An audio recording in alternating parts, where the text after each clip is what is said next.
وسهلا بكم أصدقائي في الجزء الأول من الدرس الثاني. اليوم سنتحدث عن عقل الروبوت، والمقصود هنا برمجة الروبوتات. بعد هذا الجزء أصدقائي سوف يمكنكم توضيح مرحلة التخطيط عند الروبوت، وستتعرفون ما هو المقصود بالبرمجة عموما. لقد تحدثنا سابقا كيف أن الروبوت يتميز عن أي آلة أخرى بأنه يمر في 3 مراحل عند القيام بأي عمل. فهو قادر على أولا الإحساس والاستشعار، وهي مرحلة جمع المعلومات عن المحيط حوله. ثم تأتي مرحلة التخطيط، وهي مرحلة تحليل ودراسة هذه المعلومات التي جمعها.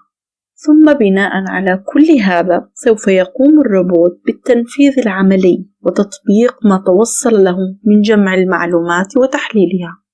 الآن نحن معنيون بالمرحلة الثانية، وهي مرحلة التخطيط، وسوف نتحدث عنها.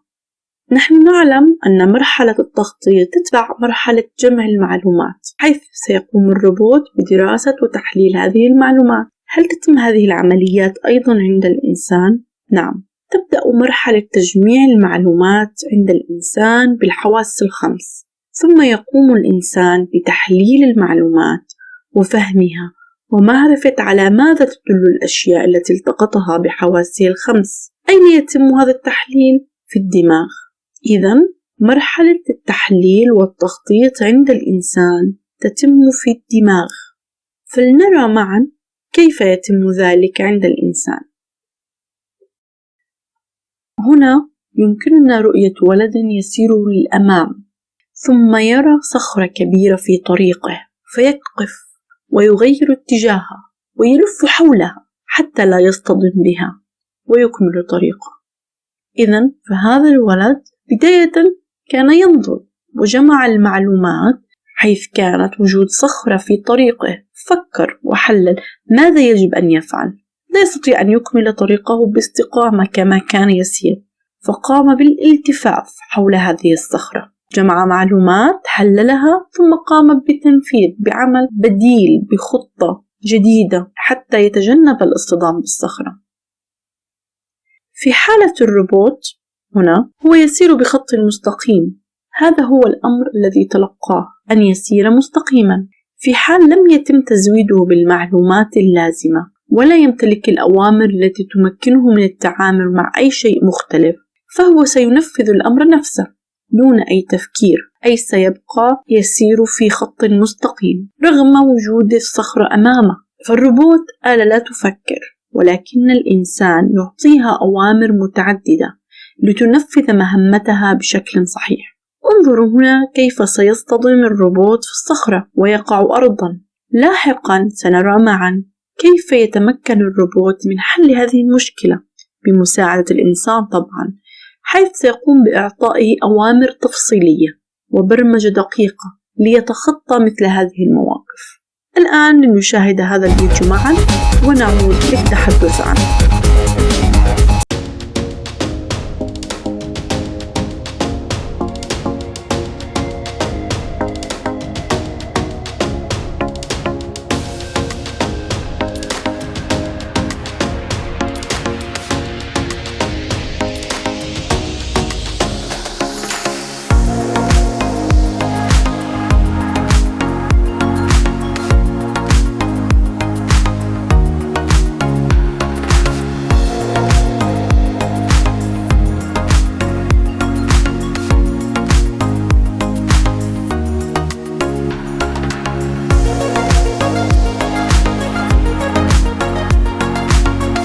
هل رأيتم الروبوتات الراقصة؟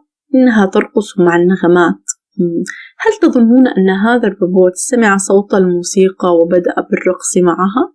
أم أنه يحب الرقص وتحريك جسده مع النغمات؟ هل تتوقع أنه يحلم أن يصبح راقصا سوبر ستار فلهذا هو يتدرب على الرقص؟ هل تظنون ذلك؟ طبعا لا. فهذا الروبوت أكيد لم يستمع للموسيقى ولم يطرب لها فبدأ بالرقص، وهو لا يفكر في مستقبله هل سيصبح راقصا أم لا. هذا الروبوت تمت برمجته ليرقص، أي بمعنى سيتحرك جسمه بهذه الطريقة، حيث تمت برمجته ليقوم بكل حركة. ارفع يدك، حرك قدمك، هز رأسك، وهكذا ليقوم بما يقوم به الآن. ما نستنتجه هنا أن الروبوت يحتاج إلى من يخبره ماذا يجب أن يفعل، وهذا ما يسمى البرمجة. فالبرمجة هي الطريقة التي تمكننا من جعل الروبوت يتبع أوامرنا، وأي فعل سيقوم به الروبوت يحتاج إلى أن يتم برمجته عليه ليستطيع تنفيذ مهمته. دعونا الآن نشاهد هذين الروبوتين ونعود لنناقش ما شاهدناه.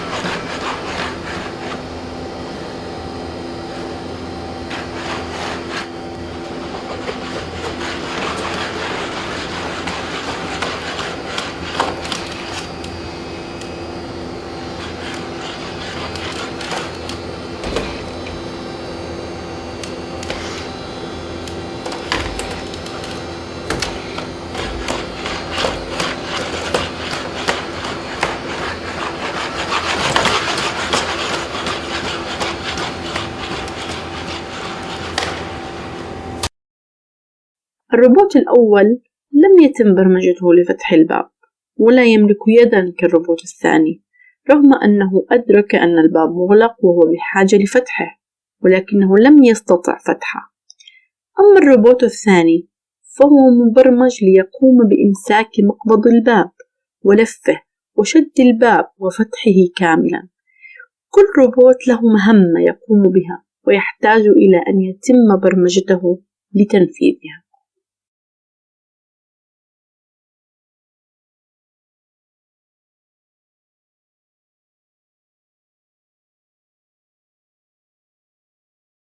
شكرا لكم أصدقائي، وإلى اللقاء. أراكم في الفيديو القادم مع الجزء الثاني.